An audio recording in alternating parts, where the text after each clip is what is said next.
Hello, and welcome to Film Bites, the podcast where a lad and his dad talk about films they've just watched. I'm Jack, the lad. And I'm Andy, the dad. We're here to share our thoughts on the latest movies, classic favourites, and everything in between. From blockbuster hits to indie gems, we'll give you our take on what's worth watching and what's not. So grab your popcorn, get comfortable, and join us for some movie talk. Let's roll the intro music and get started.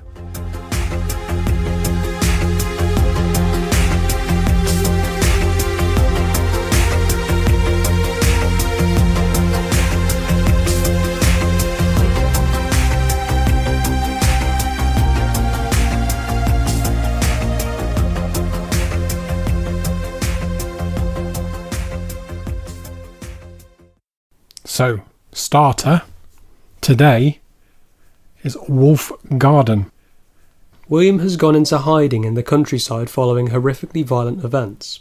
Struggling to come to terms with reality, he flashes between the past and present and fantasies involving the woman he loves, Chantel.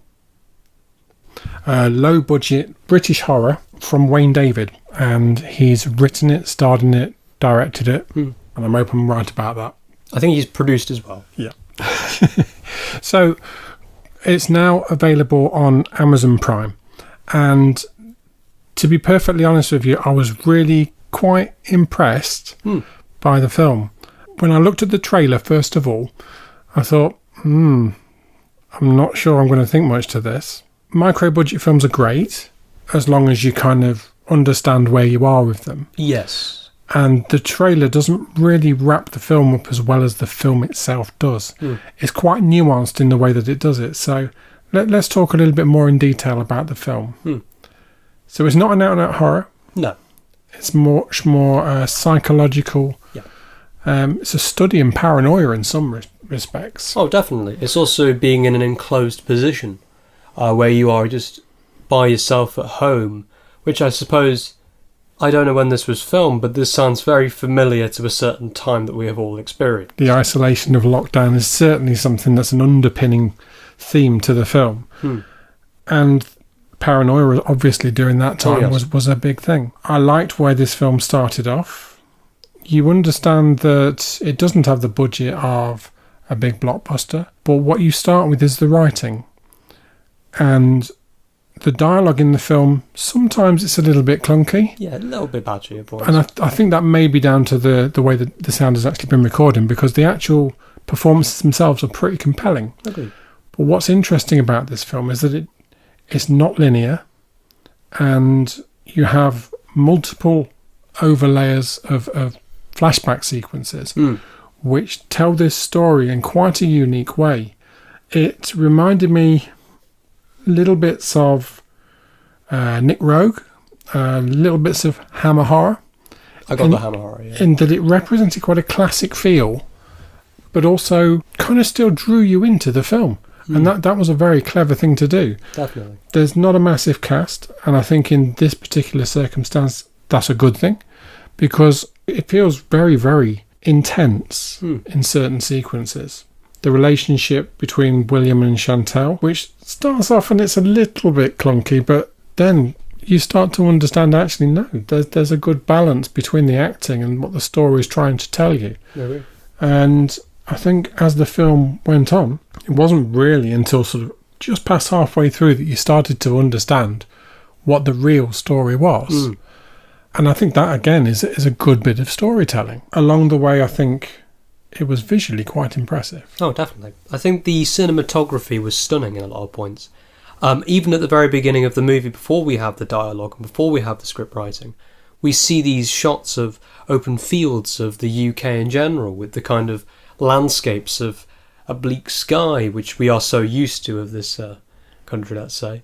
But a lot of the shots, to say the kind of budget that film has, is very stunning, and it's very pleasing to look at a lot of points. And I found that some of the shots later on in the movie as well made some tense work of the scene as well. So there was a lot of stabilising with the camera, so it kind of made it almost jarring at points.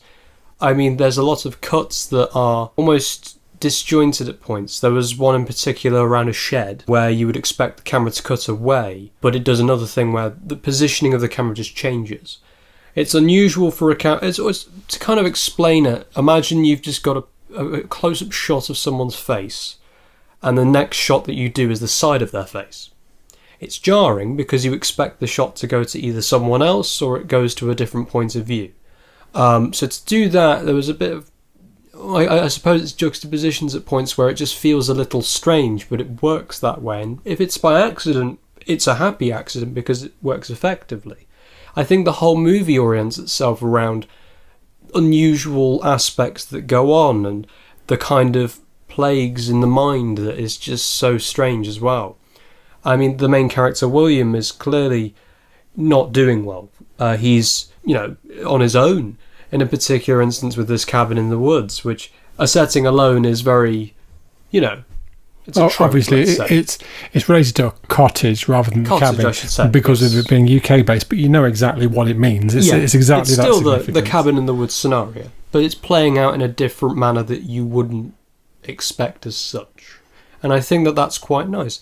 It keeps you thinking. It certainly has some very tense scenes that I thought were quite good. There are particular scenes that are shots in the dark that, to be fair, with the kind of budget that this movie has, you'd think maybe it won't work. But I think they use lighting well enough to kind of show you these particular expressions as well. I found that a lot of the shots were very German and expressionistic, if I may say, as well, with the lights kind of beaming down on someone's face where everything else is pitch black darkness. And I thought that that was very effective because Hammer Horror even takes its nuggets from German expressionism and everything of the sort. And even with German expressionism, that comes from a time of the 30s where everything was very depressing. So to kind of explore a character that is losing his mind and also exploring parts of the past that he's trying to kind of pick the pieces back together, it very much is like a Hammer Horror blended with those nice elements of a German expressionism film as well. Yeah, there was another film that was sort of around that sort of mid-70s period called The Changeling, which just reminded me an awful lot of. But I think one of the things that I think they should have been bolder with, the title of the film, Werewolf Garden, I really think they could have been bolder and not used the term werewolf in it. They could have just used something that's more simplistic and it kind of alludes to the factor of something as well. Exactly. I think it would have been nice to discover that this was a story about werewolves rather than have it right there in your face on the pack art. Yeah. I think that would have been a nicer reveal. I know that that's probably the marketing company that's probably said, to get bums on seats, you're going to get more if you call it that. But I genuinely think it would have been a nicer reveal to slowly unpack this story and have that visually on screen. There's a couple of really nice moments in this. I mean, we're not talking a dog soldiers here. We're talking something much more simple, much more understated. I mean, we've got a good history in this country of really strong werewolf movies. Oh, definitely. We've got an American Werewolf in London, the John Landis one. A Company of Wolves, which is another classic. And we've obviously got Dog Soldiers.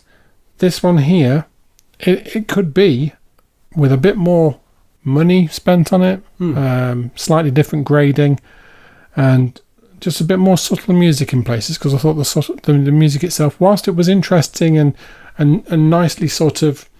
it was ambient as well. Yeah. It was good that they didn't choose to do either a rock soundtrack or something synthy, because it needed neither of them. It chose to do this quite percussive in places.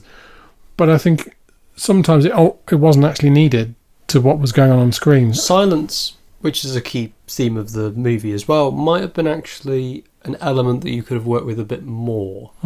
As you say, I think that those percussive elements were nice, but yeah, certain moments I think if they left it a bit silent would have been a bit more tense and would have left you maybe thinking a bit more rather than just listening to the score as well as the characters speaking or manoeuvring around the place as well. I think that overall with the music it's a good score. It's just maybe they could have been a bit more subtle at points as well. Yeah, I mean, the only real star that I knew of going into this film was Jake Wood. Yes. Jake Wood, known to me more from 222, A Ghost Story, the Danny Robbins play, which is fantastic, and that's something that could really lend itself to a film production at some stage. But he's obviously more well known for EastEnders. Yes. but it's ironic how he's used in the film. We won't say how, but I think it was honestly an excellent way of doing it. It was almost a little bit tongue-in-cheek. It was just brilliant, really. I really enjoyed every time I heard his voice on screen, and I just think that was a clever way of using the star Such a presence. great actor as well. So I think I really wasn't expecting to enjoy this film from the trailer, but I come away thinking there's a little nugget here that's very well worth a watch. It's available to rent on Amazon Prime. I think it's about $3.49 at the moment, and I would certify this as pretty tasty. I think it's tasty, yeah. And I would definitely recommend it as one to watch. Definitely a pleasant surprise. Haunted Magazine is a publication dedicated to all things paranormal and spooky. Each issue features articles, interviews, and stories about ghosts, hauntings, and other unexplained phenomena. The magazine also covers topics such as cryptozoology, UFOs, and other aspects of the supernatural. Expect to find in-depth investigations of haunted locations, first-hand accounts of ghostly encounters, and reports of paranormal events and attractions. The magazine also includes features on the latest ghost hunting technology and techniques, as well as tips for those looking to search the supernatural on their own. Issue 37, The Frights of Spring, will be in stores from March 6th. So remember, don't be normal. Be paranormal, and order your copy today. This week's main course, Ant-Man, Quantumania. Strictly speaking, it's Ant-Man and the Wasp Quantumania. Bite me. Yeah, fair enough. That's fair. We didn't go to the cinema to see this one, and that's one of only 2 Marvel movies I don't think we've been to the cinema to see. Simply because we weren't particularly excited by it. The last one was Eternals, and we watched that at home as well. And strictly speaking, if we saw that in the cinema, I would have been a bit annoyed. I don't know what it was about this one, but I just didn't at any point feel excited. I mean, we looked at Jonathan Majors' performance in Loki, Which was outstanding. It was great. It was calm and unnerving and sinister by being actually quite likeable in a way. Oh, yeah. So it was such a surprise, really, that we just didn't feel enamoured into going to see Ant-Man and the Wasp Quantumania at the cinema. The only reason I would have wanted to was because of Kang. And we'll get onto it a bit later on, but I found that even with the excitement being poured into that of Kang, did it deliver? I kind of don't think it did. Yeah. To say this is your character that is going to be the overarching villain, the new Thanos, if you will, of phases 4, 5 and 6, he doesn't particularly feel like that much of a threat at the moment. No, I completely agree. And let's just dive into the film. So we start off, and it's very much in the same kind of comic vibe as the previous couple of movies before we go into the main premise of it, which for me felt an awful lot like the 60s Fantastic Voyage.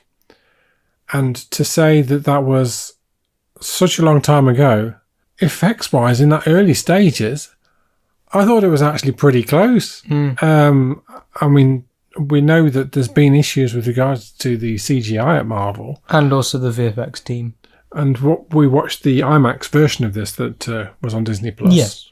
There was a particular sequence where they just go back into the quantum realm, and I just thought it wasn't composited. There was no blending of the colours of the characters to the background.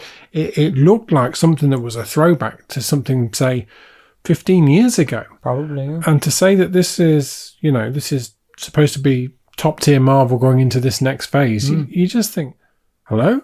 Why have you scrimped at what should be an absolutely eye-watering spectacle? And that's a number of things in this film that you kind of question the decisions from. Once we're in the quantum realm, you really have got this sort of strange bunch of characters, and I don't know, it just lacked a bit of cohesion. I'll be perfectly honest and say for the first 40 minutes to an hour of this movie, I actually didn't really care what happened. I have to agree. We've got the third version of his daughter, Can't believe it. Which I don't really understand the reasoning why we couldn't have had the actress from the last movie, because she was great in that. I'm going to be honest with you, I think it's down to starring. I just think it's who's the more known actress, and they went for, I believe her name is Catherine Newton. She's a bigger actress than that of the person that played. Which is pretty disingenuous to the previous actress. Who didn't even know she was being replaced. Yeah, I mean, she was everything that you needed her to be in the previous movie, and I think it was probably a little bit cheated that she wasn't allowed to have a go in this one. And I have to say, she looked more like Cassie and acted more like Cassie than Catherine Newton did, if I'm honest with you. Which, no disrespect to Catherine Newton, because that was the script that was given to her. She tried to immerse herself in this world. I guess the reason they did it was because it's an older Cassie, it's a wiser Cassie, and it's someone that's going to be inevitably part of this, if it is to be, the Young Avengers. But there's nothing as of yet that makes me think, oh, she's a Young Avenger. It fell flat, didn't it? It did. And I just, even with the, quite frankly, shoddy effects of going into the quantum realm, if you compare it to the 2016, I believe it's 2016 movie of Doctor Strange, the moment he meets, I've forgotten her name. Oh, wow. I do apologise. My knowledge is usually best in this. Yeah. When he essentially is about to learn about the magic, and he is then introduced to the multiverse and the complexities of the universe and everything that is basically a trippy scene where he needs to be taught things. He sees this grandscape, this absolutely incredible CGI mania, if you will, effects of just a pure trip. And what's so interesting about that is that was in 2016 that we got those VFX. It was an absolutely spectacular scene. It was short, it was concise, and it was done and executed brilliantly, because it kind of immediately shows you this is what Doctor Strange is going to be. It's going to be something that blows your mind, whilst also something that has a story at the centre. There was big Christopher Nolan Inception vibes to it, weren't there, at a number of times. And I think that really gave it a totally fresh and interesting edge to what has pretty much since then been relatively pedestrian stories. Also a massively underrated movie. Very good. And so coming into this, I just think on every level, I just expected a little bit more. And that's not to say that this is a bad movie, because it isn't. It's a good, old-fashioned, watchable movie, but it's nothing outstanding. And I think we're at a point now with these superhero movies that you need something that's got a bit of edge to it. Yes. We know from in the last episode that we did, Guardians of the Galaxy 3, we absolutely loved it because it took risks. Yes. Especially with the Rocket storyline. That was just heartbreaking, but so emotionally investing. Exactly. And the key element for me that really does show chalk and cheese here is that the CGI in Guardians is just so much more believable than the CGI in Quantumania. And I mean, I know that Quantumania is obviously set in this quantum realm, and there were certain elements of it that were good, but it was very over vibrant in places, that to the point of distraction. It was very Jack Kirby comics, but it was even to the point where I would actually argue that I don't think Jack Kirby would go to that excessive amounts either. And other decisions in this film. Why did they bother with Bill Murray? Bill Murray's character was there to simply promote that we have Bill Murray. Bill Murray is a person that we know as a fact that he doesn't particularly jump onto projects. And when he got the opportunity to jump onto something where he's probably been paid a lot, I'll just say it bluntly, you got the name Bill Murray in your movie. So now you've got Bill Murray fans that are going to go in to see it. You've got people that are generally fans of him from stuff like Ghostbusters, hell, even Garfield. That has people that have got different age demographics. And, you know, when you have a name like Bill Murray, you're going to want to see it. That was the thing I think it was. He was just there, and that's it. It was just a non-event. It was just no point to that character, or indeed that plot, because they could have done it in a very simpler and more effective way to get Kang into the storyline. Yeah.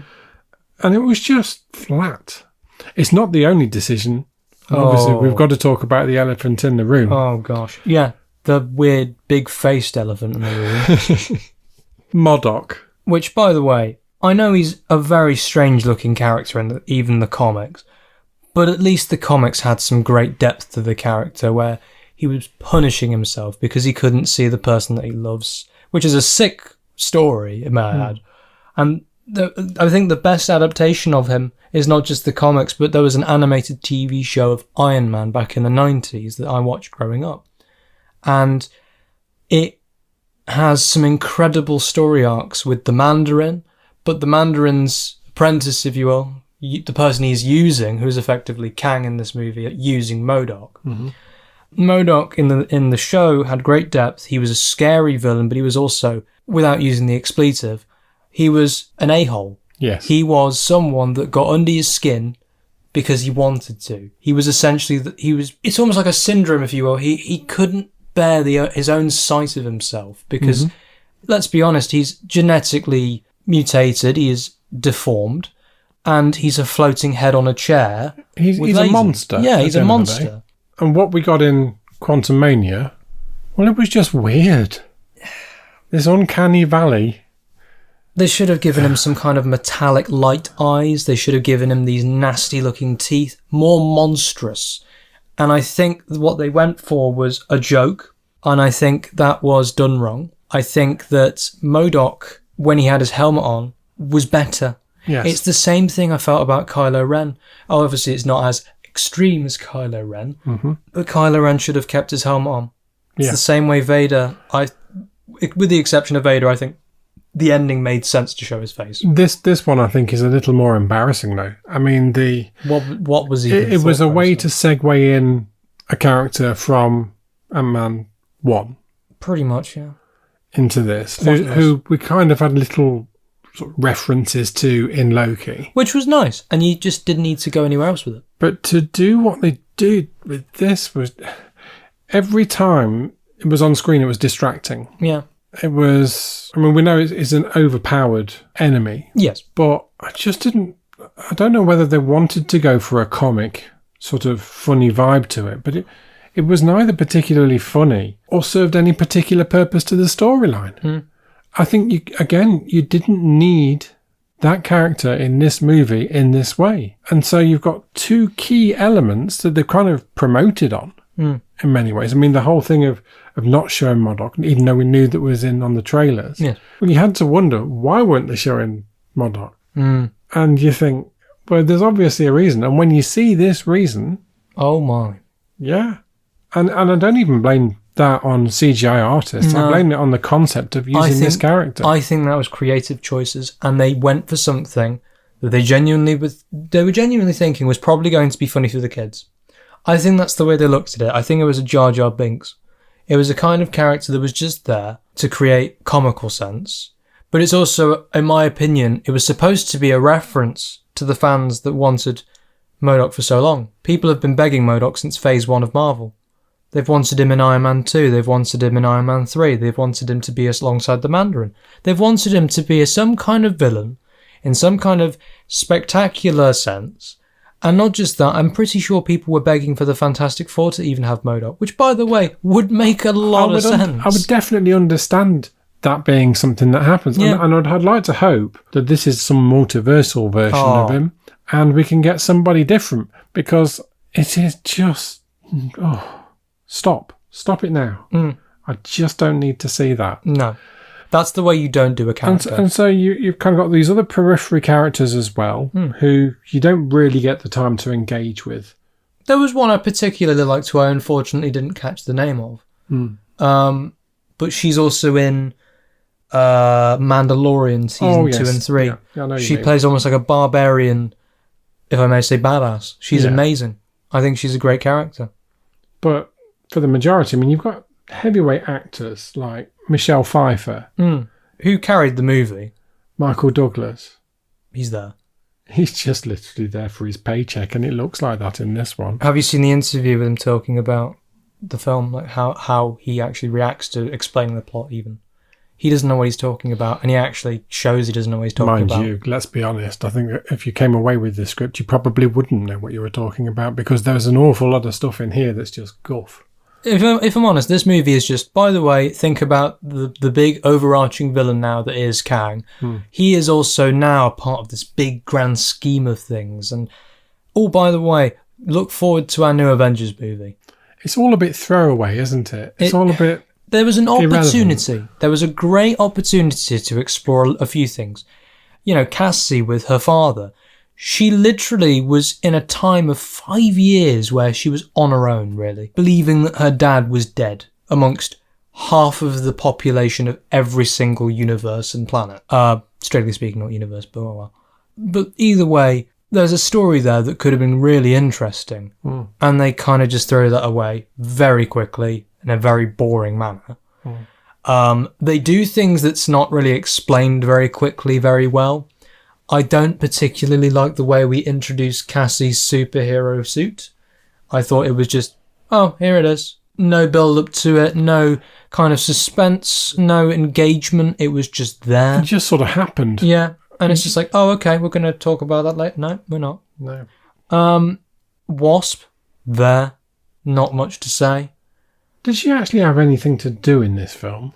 She, without spoilers, did a few savings, punched a few people, shot a few people, flew about a bit, helped Scott with a certain plot at the end, and then I think that's your lot. It was fairly generic stuff. I think that with a character like Wasp, she should be cool. She should be a standout character. Considering the last movie is called Ant-Man and the Wasp. Yeah. It was not even central around her. Well, let's even just look at the title, Quantumania. Why is it called Quantumania? I know we're in the quantum realm, but apart from that... I think the whole point is, oh, look at this, look at that. There's a whole civilization here. Broccoli Man. And then you kind of just go, Quantumania. Is it because it's a manic craze of just everything around you and, oh, this, that, and it's just a bit like, I don't care, I just want to get to the heart of the story at the end of the day. It really doesn't know what it wants to be. And then when we do finally get Kang... Which, by the way, I quite like the introduction to Kang with Michelle Pfeiffer's character. Yeah. I think their story arc together and, you know, the particular sequence that plays out without spoilers, in which Michelle Pfeiffer basically holds something and then it's revealed to know certain things. Yeah. I thought that was nice. This is very comic. I like this. This is the Kang I want. To then immediately disintegrate that thought, he's not that guy. And it's kind of like, oh. For somebody that they're trying to line up as the new big bad, the next Thanos, you just really felt no massive threat level. No. I mean, don't get me wrong. I mean, the guy's built like a brick toilet. And there's a particular fight sequence where he is incredible and intimidating. Oh, definitely. But there's not enough of that. No. And there's not enough of that to merit you wanting to know that this is the next part of this whole big saga that you're setting up. And that's major problems for Marvel in terms of it wanting to continue with this MCU in this way. He was the equivalent of Ultron, if you think about it. That's another disappointment. Ultron, in comic book form, has literally annihilated the entire world. The only surviving people is the Avengers and a few survivors that have made rebellions, really. I'm pretty sure there's rebellions. I could be wrong. There's so many different adaptations of Ultron's story. But the point is that he wipes out humanity in some form. He creates an entire army that takes over Earth. And he is a complete monster. And he is something to be messed with. And what we got in the movie was, by the way, I'm Tony Stark. I have the personality of Tony Stark. I wasn't created by Ant-Man, who, by the way, the movie directly after Avengers 2 is Ant-Man, which was just like, there's an opportunity you had and you just didn't do it. Because everything has to centre around Tony Stark. He's the one that started it all. It has to keep going with him. It's like every Spider-Man villain, apart from 3. Why was every villain always connected to Tony Stark? I just thought that was unnecessary. I liked the damage control one for Vulture. That was cool, made sense, and I liked that one. Mysterio, okay. And then... But even that had links to Tony Stark. Which, again, made sense, but it got a bit boring quick. Mysterio was a great villain, but used wrong. Yes. And we got the same here with Kang. Yeah, they've kind of wimped out on what they could have achieved with this film. Yeah. I think there should be an Empire Strikes Back. Do you think that the right film to set Kang up is Ant-Man? Yeah. No. You needed a stronger character, and you needed something that would have a bit more heavy weight to it. I think even if it was, and I'm not saying it should be, but Guardians, those are characters you love. Those are characters that you are very worried about because you don't know if anyone's going to lose. Ant-Man is a franchise that is a fairly okay one at best. Yeah.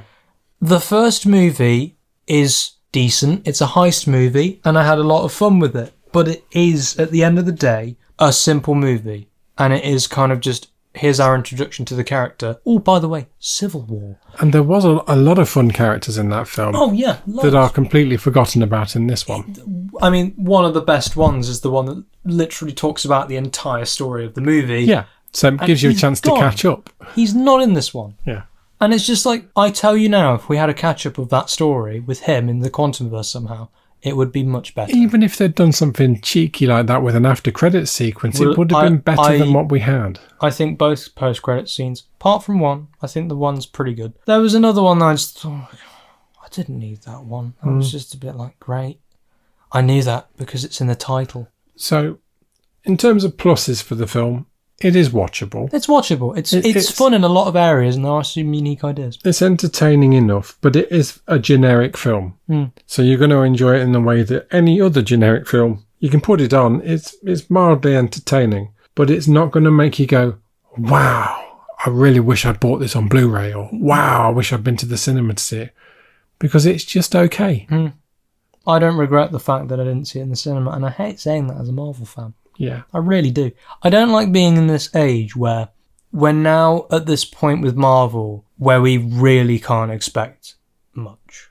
Because let's be honest, I think in terms of Phase 4, we've had some strong ones and some okay ones. I don't think it had a particularly strong plot going through. No. I think the general idea was that this is the branch and key to opening up more of a multiverse and more of a quantumverse. I don't know why you would introduce the quantumverse in the middle of the multiverse. I think that's kind of okay. I like the quantumverse because at the end of the day, it's where Kang resides in the comics, but they don't really show that off particularly well.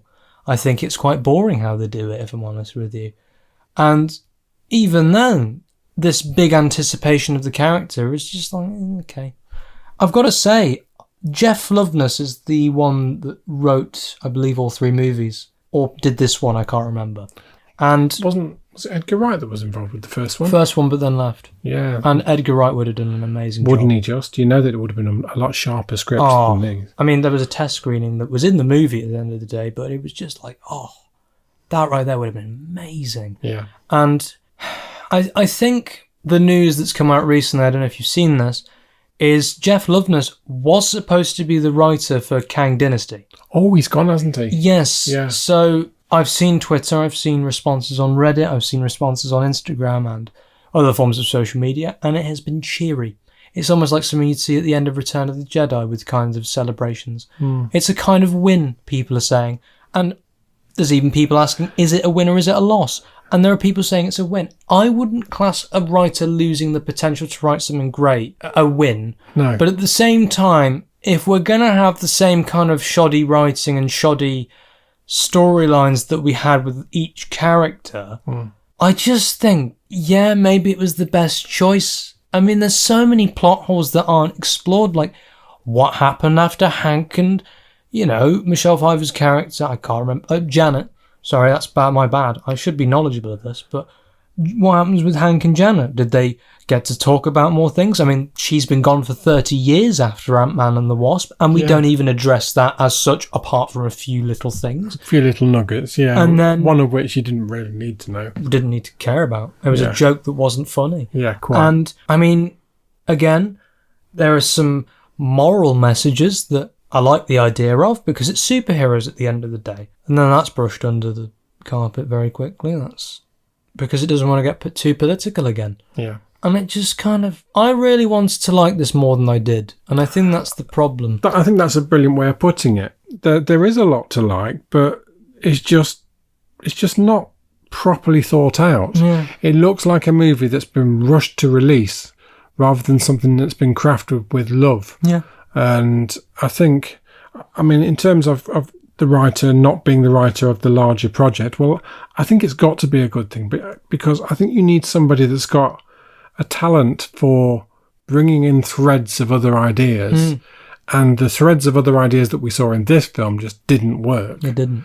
And I think they've got to pick somebody that's going to be... Well, look, the Russo brothers did a great job. I don't think they should come back, though. I think They did a great job with Infinity War, but I thought Endgame was fairly safe. It was the nice ending. And I think sometimes to take risks, you've got to do a lot that you aren't happy about. Bearing in mind they'd pretty much been given the best part of nearly 6 hours to play with. Yeah, and it was fun. It was spectacular for sure. But the ending, I think they tried to please everybody, and they shouldn't have done. There should have been people that gone away thinking, ugh, why did you do that? Yeah, there should have been a moment, like a character that we really like, wasn't expecting it, dies. Yes. Actually, not a snap, properly dies. Yeah. I think that... I mean, I must have a cold heart, but I really didn't feel that when Stark went in that film, any kind of emotion whatsoever, particularly. I felt a little bit emotional about it because I grew up with Tony Stark. I watched cartoons. I watched and read comics. I have listened to audio logs from all sorts of websites. And it's fascinating with Tony Stark. And I love that it started out with him. You know, that I think it's the best character you could have started out with. And Robert Downey Jr. at the end of the day was a damn good actor. He's great. Yeah, he is Tony Stark. I think that's the whole point. Yeah. That he found a role that was very difficult to sort of get the line between who was real and who was Tony Stark. It was the perfect casting, and he just took that and ran with it. And he was brilliant in the role. I don't see anybody else doing what he did.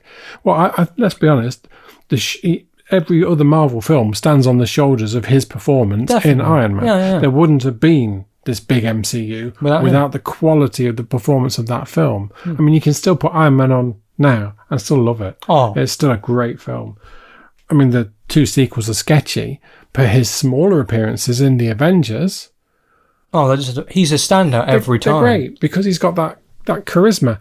And with all due respect to Paul Rudd, I like him. Yeah, he's a likeable guy. I mean, I liked him in Ghostbusters Afterlife. He was a couple of years ago. I mean, Keymaster, great.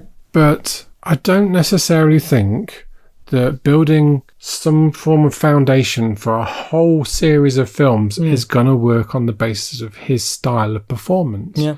So, just coming back to Ant-Man and the Wasp Quantumania, I think it's a film that's definitely worth a watch. Yeah. You might want to have a drink when you're watching it. That's a fair shout. Because there's a lot of this film that's going to wash and go over your head. And to be honest, that's fine. It's okay. But I don't think this is a film that you'll drop everything for to watch. No. And I've got to be honest with you, it's not the worst Marvel movie. There are certainly worse. Eternals is just dreadful in my opinion. I liked Elements, but it was just poor. I would honestly put it in a tier list where I would say that the lowest tier is Eternals. You can't go lower than that, surely. Yep. I think that Thor the Dark World's probably in the same or above tier about it. Yep. And then I would say it's just above the kind of level of Thor the Dark World. Because Thor the Dark World was dreadful, but it wasn't Thor the Dark World level of just boring. It was very safe. To say this is your movie that's introducing the biggest of big bads to make Thanos essentially look like a scaredy cat, let's say. Mm-hmm. I could still say, in my opinion, if that version of Kang fought off with Thanos, yes, he could probably kill Thanos, but I'm going to be honest with you, I think Thanos could just win it. They didn't show much to make me think, oh, this is a big villain. And that was just the sad part. Desserts. Let's have a look at a few trailers. Let's start with something that I know is close to your heart more than it is mine. Well, yes. Five Nights at Freddy's. I think with this trailer, it's obviously a little snippet, it's a teaser. This is a movie that I'm pretty sure has been either 7 to 8 years in the making, which is just horrible to think about, as I am 19 years old. And I heard about this when I was around 12, 13. So that's depressing alone. I have grown up in my, going into teenage years with Five Nights at Freddy's. The games that are bite-sized horror games. They're basically these very simplistic designed games which are just jump scares, but they're fun. And I think the first 4 are fantastic. I can't play 4. It still scares me. I'm not afraid to admit that. 5 is where it really got interesting with the sci-fi element. Then they introduced books. Then they introduced a 6th game. A spin-off game, which was weird, but I enjoyed it. A lot of people didn't. And then a 7th game. And then we had VR and so on and so forth. There's a lot. I've got to say, I fell out with it because it got so convoluted. So I'm actually very happy we are now going back to the ground basics of it all. The thing that makes Five Nights at Freddy's so incredible, in my opinion, is the animatronics. It's their designs. It's the Chuck E. Cheese horror element of it all. And the simple story of 5 children that went missing at a pizzeria in 1980s, where we have a mysterious character who is always wearing, in some form, purple, and goes from there. And we have the premise of a security guard that works in this family restaurant that is run down, is beaten, it's not done well because of scandals and situations that have not done well. And you're being paid awful amounts of money. But you got a job. And that's the premise. It's simple, but it works. And the movie looks like they're taking nuggets of that. And I'm happy that we get to just do something in a fresh take. I think that with this trailer, it's very interesting. I think that they should put more faith in it. I'm annoyed that they're doing it on streaming and in the cinemas. I think they should have just done it for cinemas. If they're going to make it a 12, please do what they did with Megan, which is a 15 certificate version that you can watch at home. Yes. And I think there needs to be a gore element. Yes. Because at the end of the day, just to give an idea to those that don't know, these are animatronics that, at the sight of a grown adult without a suit on, believes that you are what is underneath the suit, an animatronic endoskeleton. So almost like the skeleton that basically is underneath the coating, if you will, of what this furry animal looks like. It's the robot underneath. So they see you as a robot. And what do they see to do, basically, with that knowledge? Well, if you're just a robot walking without your suit on, you've got to wear a suit. You're basically naked. So what they do is they push these suits onto you. Now, the only thing is, a human being can't live inside of these suits, so they're going to crush you and kill you. That's the whole point. And that's the interesting part. I'm happy that we've got Matthew Lillard. He is a fantastic actor. I've seen him in the likes of stuff like your Scooby-Doo, Shaggy, and I've also seen him in Scream, and he plays an excellent character. I still don't want to spoil it for that reason. He's an underrated actor that really hasn't been in too many films, and it's a bit of a shame, really, because he has got quite a good comic turn, and he is quite a believable sort of monster in a way. Definitely.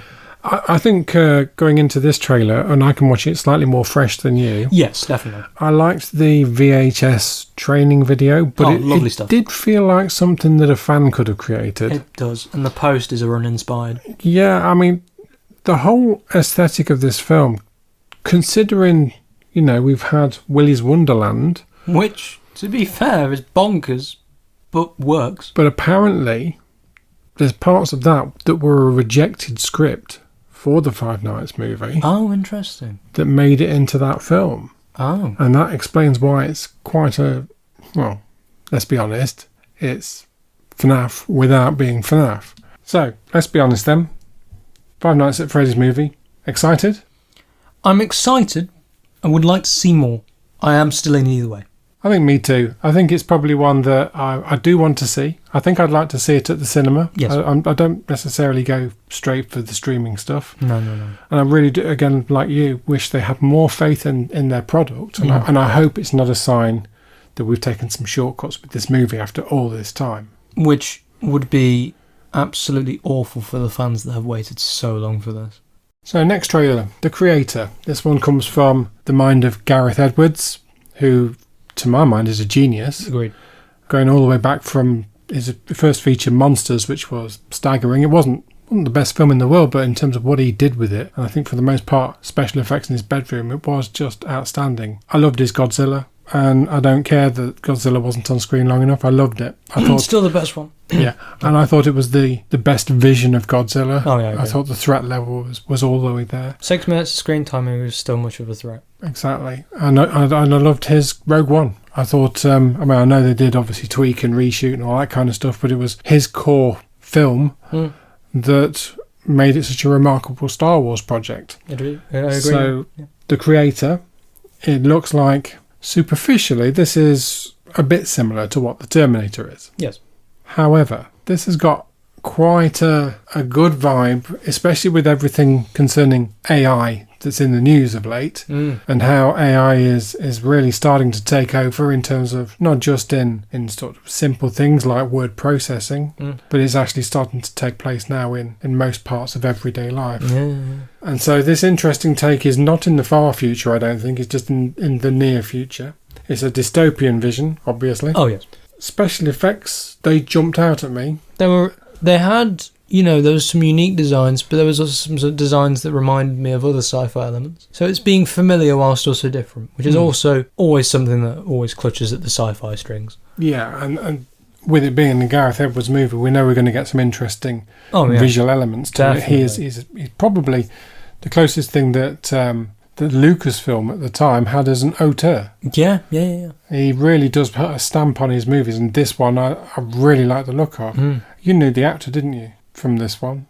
Oh, yes. Denzel Washington's son. David Washington, yeah. Who's got a strong calibre of films that he's been in. With him as the lead, I think it looks like a safe pair of hands for the main protagonist. It's too early to say whether the score is going to be interesting, but I would like to hope that it's as interesting thematically as the film looks. Hope so, yeah. So, my personal view on this, catch this trailer. I reckon this is going to be one of those sleeper hits that just appears and you're just going to absolutely rock with this one. Oh, I agree. I think this has some very strong sci-fi elements that I very much enjoy. It's like you say, there's certainly some Terminator elements with AI versus human beings, but the centre value of it all, it looks like it's a question of morality. And that's something that I always find engaging. Yes, it's quite dark and there's some grisly things that do come with the topic of morality. I think... And human extinction by the looks of it. Well, you could argue it's the extinction of humans and the extinction of AI. Yeah. So you're still taking away life in some form. And I think that is where the core value is interesting to me. Yeah, this one for me, please catch this trailer. I think this is going to be one to watch, especially when it's released later on in the year. The creator, Gareth Edwards. Check it out on YouTube or iMovies or wherever you get your trailers from. I'd just like to thank everybody for taking the time to listen to our podcast today. Please do subscribe if you like what we're doing, and we'll see you next time. Bye-bye.